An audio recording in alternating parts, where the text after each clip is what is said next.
Are we recording? We are recording. Cool. Hey, how do you doodly do? Welcome to another episode of Sail Mermaid. And today is one of the last days Megan is on board the Mermaid. So we will... Yeah? Leave on Tuesday, today Sunday. Yeah. So we thought we would talk a little about how these 3 weeks together on this boat has gone. Sounds good. She's still alive. I made it. Almost made it. I guess there are 2 more days that something could go wrong, but That's true. so far so good. Surprised? I don't know if I'm surprised. Like, if I was surprised that I was gonna be alive, I probably wouldn't have come, but I am relieved. Yeah. Mm-hmm. Relieved to be alive, not relieved to be leaving. Sad to be leaving. Sad to be leaving. Yeah, I think we had 3 great weeks together. It's been really pleasant having Megan on board. She's very easygoing. Too easygoing sometimes. No, not really, because it's never. She's always up for things, but she can also just sit by herself and relax and dive into a book or whatever.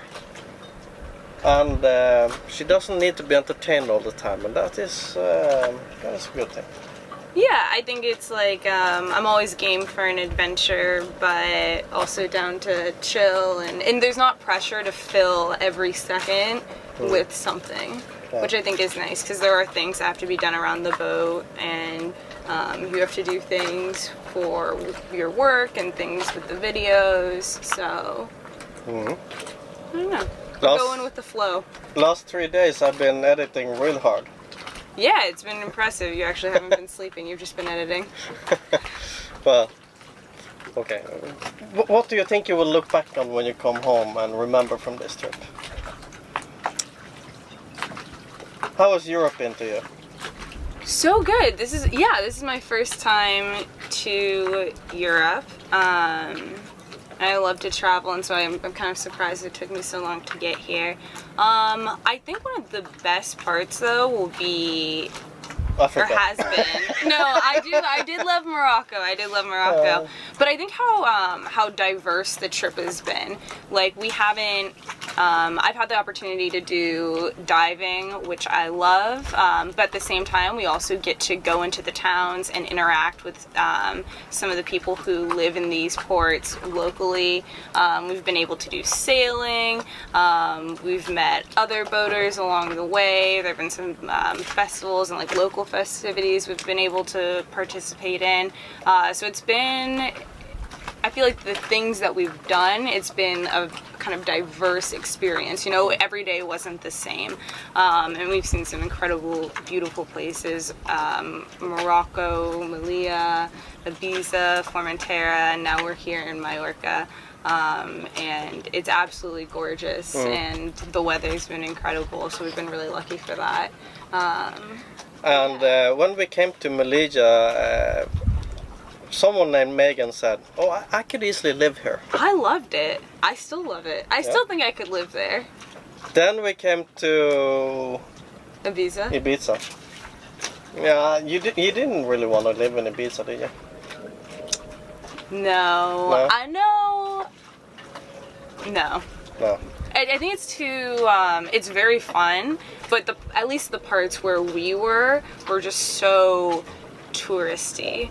I loved the dive shop that I went to, though, Amphibious Dive there, and I was like, I could totally picture myself working here. Yeah. But I think that after seeing Mallorca, I would definitely choose Mallorca over Ibiza if I had to pick a place to live. But then we come to Puerto Pollensa, where we are now. Oh, yes. I'm definitely gonna live here. And she said to me, "This is where I want to live." And since I now got a buoy here for a year, I turned to her and said, "I actually kind of do live here now." I'm happy. I'm very happy for you. But I'm a little green with envy, I guess you could say. It's a beautiful place. I think that's part of it, though. I just love seeing all the different places, and I would never be able to pick one place to live, which is why I love to travel so much. I think every place I've ever traveled to, Brazil, Tahiti, Australia, New Zealand, I've been able to picture myself living there, and there's still so much more to see, so I don't know. Another great part about having Megan on board is that I got to have my Coke for myself. She drinks water. I do. I don't. Water, it's the elixir of life. But Roger could very easily average 2 to 3 Coca-Colas a day. Oh, these small ones. Oh yeah, that's definitely for one meal. when we go to eat. But on board, probably like 2 a day. No? No, much more. Okay, more than that. Yeah. Never diet sodas. Never diet soda. He actually sent a soda back yesterday. Yep. It wasn't diet, it was just like Low on sugar. low sugar. And he's like, no, I don't want this. Nope. Bring me something with more sugar. I need my sweets.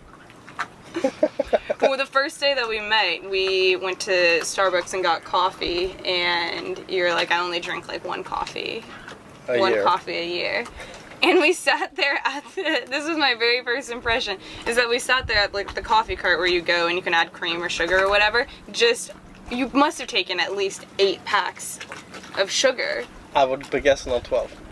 Somewhere between 8 to 12 packs of sugar, and just ripped them and just started dumping them in. And afterwards you're like, it's still too bitter. I was like, okay. Yeah, I'm not too keen on the bitter stuff. That's true.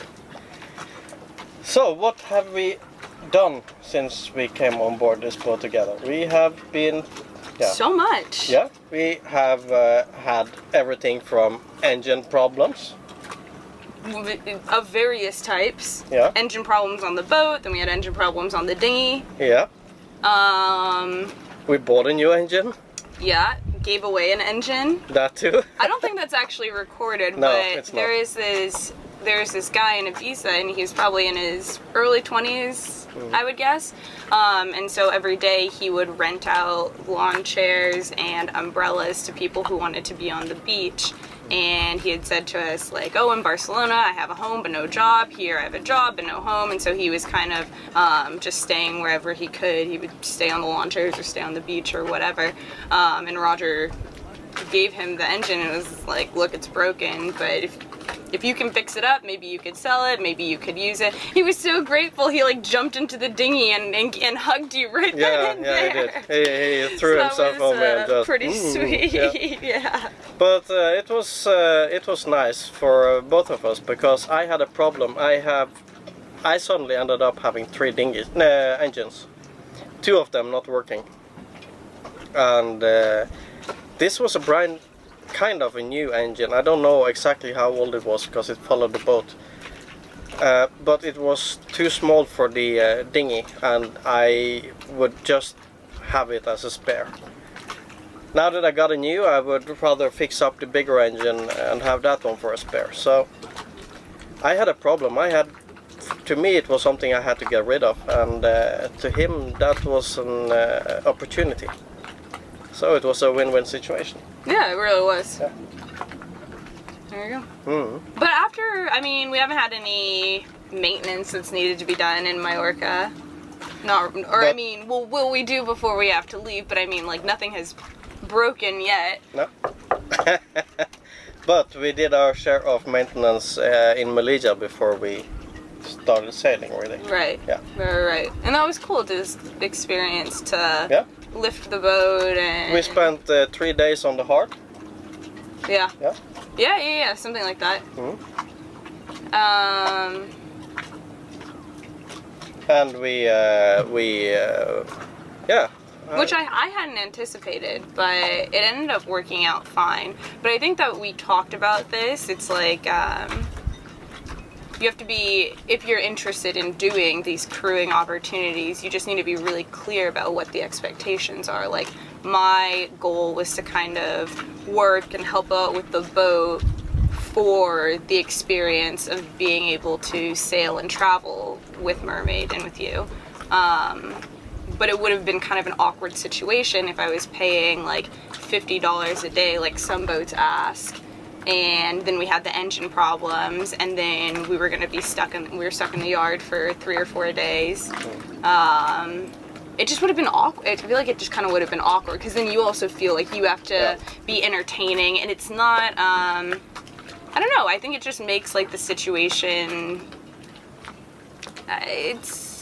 it's more transactional, I think. Like, it makes the relationship more transactional, and it's less, I feel like we really did work together, and we rolled with the punches when they happened. And the expectation was that there was work that needed to be done, but we were going to have fun along the way and have fun whenever we could. You know, so it was really clear. So I would say for anyone looking at websites like Crewbay or Find a Crew, which are the two that I was on, just make sure it's really transparent with the situation that you're getting into. Yeah. Because the last thing that you want to do is shell out a bunch of money to end up, like, if you're paying $50 a day to clean a hull, like, make sure that you know that that's what you're signed up to be doing. Because the worst thing would be to be surprised when you get there. And that's another thing I want to address as well, because one of the things Megan brought up before she got to the boat, naturally, is that she did not want any kind of romantic, what should I say, that I was trying to pursue anything romantic. Right, I wasn't interested in a romantic relationship. I was interested in traveling and expanding my sailing experience. And that is something I've felt a lot, that when I am searching for crew, and I am clear that I rather prefer to have female crew members sailing with me for such passages of 3 weeks. And everybody is suspicious that I'm just doing that to get laid. Right. I mean, naturally, that's what you would think, and you have to be, as women, I feel like you have to be aware, like, you don't want to be naive going into a situation where you're going to be stuck on board with someone for 3 weeks. So that is something I just wanted to address, because many people do tend to think so, but I think that you can have a crew member that is female that you can have a friendship with and you can work well with without there having to be any sexual traps or whatever. Right. And if you talk about this before you travel, you will avoid a lot of problems as well. I think it was the first thing. It was like one of the first things that we addressed, and I was very forward about that, because after messaging with some people on those websites like Crewbay, it became clear that they weren't just interested in having me on as a crew member, that they were looking for something more. So it can be awkward to bring up, but it's better to just like get it out in the open. I like the transparent approach. I will try to be as honest as I can possibly be about my expectations and where I want to be and what I will be doing and why. And some people may like it, some people may not, but I think that adds up to the best result once somebody gets on board. Right, because the last thing anyone wants to be is surprised or caught off guard or anything like that. Okay. And that way you're making sure you're getting crew members who know what they're signing up for and like what they're signing up for. Sure, yeah. You think you'll do it again? I will do it again, most definitely. This has been 3 very pleasant weeks, and I have enjoyed the company. I have enjoyed conversations. Oh gosh, you're gonna make me I have enjoyed annoying you a bit every now and then with conversations of special topics. I think it probably went. I'm sure it went both ways. So yeah, it's been very nice, and I will most definitely do it again. I would also like to do it again. This has been awesome, and I hope to have my own boat one day. I don't think I'm necessarily ready for that, mentally, emotionally, and financially, but helping out other... That's not the knot I tied. I'm learning how to tie. I tie a great bowline knot. Yeah, this has been a part of practice. But I would love to help out other people on their boats, you know, whether that be helping them cruise from one place to another, or some people, you said, you know, it's boring for you to just be on the boat by yourself. Yeah. And so part of it is, you know, providing friendship or companionship and sharing the night watches and... Sharing night watches has been one of the best things, because I have been able to relax. I have been able to pass out and sleep a little. We both stayed in the cockpit all night, so if I got tired, I woke her up and she would keep watch for me. Yeah. And if anything showed up, boat or whatever, she could just talk to me and I would be alert in a few seconds. Yeah, definitely the majority of the responsibility was still on you in those situations, but Sure. I do hope that you're Yeah. able to rest more than you did when you did your 36-hour Absolutely, passage. absolutely, So, yes. Another thing that I feel is that when I am alone, I tend to be a little too laid back and okay, let's just stay in the boat tonight. Now tonight is one of the last things we have planned. We are going to a sunset bike ride. yeah, it's like the electric powered Yeah. bike. So we're gonna be taking it up to up to the top of one of the mountains, and it's to see the sunset. And then they also have like a drum circle. Yeah, this is something that we pay 50 euros each to do. It's an organized thing. I would never have done such things on my own. You need company. You need someone to. Oh, should we do that? Yeah, sure. Let's do it. Right, right. It's just good to give you a little extra push. Yeah. I mean, just like it can be easy to stay in your house or stay in your room, it can be just as easy to stay on your boat. Yeah. But you better believe we're getting ice cream later. She needs ice cream. I'm Yeah. determined. Yeah. And it's just little things like that to be like, hey, should we do this? And Yeah. let's do it.